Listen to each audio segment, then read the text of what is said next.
Dans cette vidéo-ci, je vais vous montrer comment tracer le graphique d'une fonction à partir de la règle. Donc, si je prends par exemple, y est égal à 2x moins 1. Je commence toujours par me faire une table de valeurs. Ensuite, je vais choisir des valeurs de x.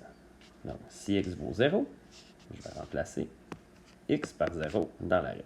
Donc, 2 fois 0, ça fait 0, moins 1, ça donne moins 1. Je vais mettre cette valeur-là ici. Si x vaut 0, y vaut moins 1. Si x vaut 1, y c'est égal à 2 fois 1 moins 1. 2 fois 1, ça fait 2, moins 1, ça fait 1. Ensuite, je vais choisir une troisième valeur, par exemple 2. Et je vais encore la remplacer dans la règle. Y c'est donc égal à 2 fois 2 moins 1, ça fait 3. Ensuite, je vais tracer un graphique. On commence par tracer des axes comme ça.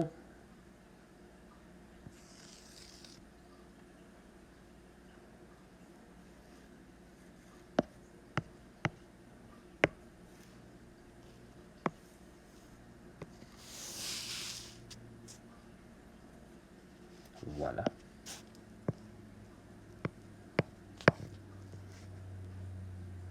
Donc, j'ai mes axes comme ça. X et Y. OK, maintenant, je place les points. Donc, le premier point, c'était 0, moins 1. Donc, c'est ici. Je le marque comme ça. Ensuite, 1. Donc, x vaut 1, c'est ici. 1, 1, c'est ici. Donc, je place mon point. Et finalement, j'ai le point 2, 3 à placer.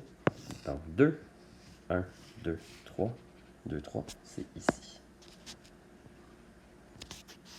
Et il me reste à tracer la droite.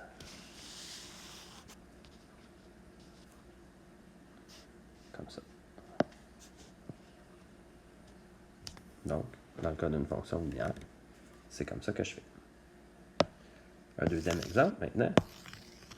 Y est égal à 16 sur x. Je sais que ça, c'est une fonction rationnelle, mais pour tracer le graphique, ça va fonctionner de la même façon que si c'était une fonction linéaire.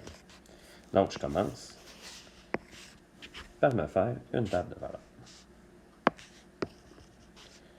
Je choisis des valeurs de x. Donc, par exemple, si x vaut 1, y vaut 16 divisé par 1, ça fait 16. Si x vaut 2, y c'est égal à 16 divisé par 2, ça fait 8. Si x vaut 4, y c'est égal à 16 divisé par 4, qui fait 4.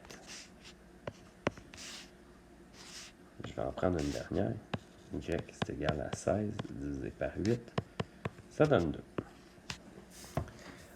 Maintenant, je trace mes axes.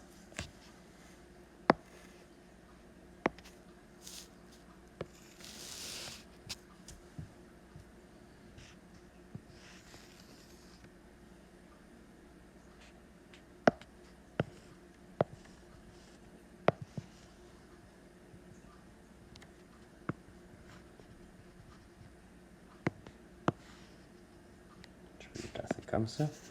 Donc, ça, c'est l'axe X. L'axe Y. Là, je vais les graduer un petit peu, pas par 1, parce que sinon, ça ne rentrera pas. Je vais les graduer par 2, par exemple. 2, 4, 6, 8, 10. 2, 4, 6, 8.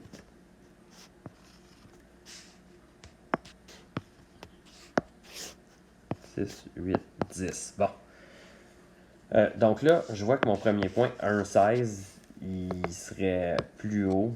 Ça fait que je vais juste l'ignorer. Je ne l'utiliserai pas. Donc le point 2, 8, il est ici. Le point 4,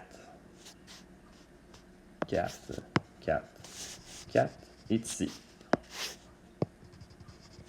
Le point 8, 2 est ici. Donc, je sais que c'est une fonction rationnelle, donc elle va ressembler à une courbe qui va passer par ces 3 points-là et qui va toujours se rapprocher des axes. Donc, c'est comme ça que je fais pour tracer une fonction rationnelle.